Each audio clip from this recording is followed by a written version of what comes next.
बहादुरी कोई भी चीज शुरू करने में नहीं, उसमें टिके रहने में है। मरने से पहले एक व्यापारी अपने 2 बेटों को 10-10 लाख रुपए दे के कहता है कि जो भी इस 10 लाख रुपए को 1 महीने में 20 लाख रुपए करके देगा, हम उसी को अपना पूरा व्यापार दे देंगे। छोटा बेटा जल्दी से एक बड़ी खिलौने की दुकान खोल लेता है और बड़ा बेटा ज्यादा पैसे कमाने के लिए एक सोने की दुकान खोलता है। दोनों ही दुकान बहुत अच्छी चलती रहती हैं, लेकिन कुछ समय बाद दोनों की ही सेल्स डाउन हो जाती है। अब बड़ा बेटा दिमाग लगाता है और अपनी सोने की दुकान बेच के एक बाइक एजेंसी ले लेता है, ताकि बस 20-30 बाइक बेच के उसके पास 10 लाख रुपए आराम से आ जाएं। दुकान खुलते ही बाइक्स भी बिकना शुरू हो गई, सब कुछ अच्छा चल रहा था, लेकिन छोटे बेटे की खिलौने की दुकान की सेल्स बिल्कुल डाउन हो गई थी। अब बड़ा बेटा और ज्यादा पैसे कमाने के लिए बाइक की एजेंसी भी बेच के कार की एजेंसी ले लेता है। ये भी बहुत अच्छी चल रही थी, लेकिन अब बड़े बेटे के पास धीरे धीरे पैसे कम होने लग गए थे और धीरे धीरे सेल्स भी डाउन हो गई। उसके कुछ दिन बाद छोटा बेटा 20 लाख रुपए लेके आता है और अपने पिताजी को दे देता है। बड़े भाई को कुछ समझ ही नहीं आता है कि इसने खिलौने बेच बेच के कैसे 20 लाख रुपए इकट्ठा कर लिए। तो पिताजी समझाते हैं कि बेटा, उस खिलौने की दुकान की सेल्स नहीं कम हुई थी, बल्कि उस समय बच्चों में ये बात फैलना शुरू हुई थी कि अपनी बाजार में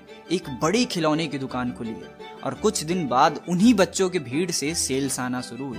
और इसी पॉइंट को कहते हैं प्लेट्यू। जो भी इस पॉइंट पे टिका रहा, ग्रोथ उससे ही मिलेगी। This is the concept of stay at the plateau from the book think straight.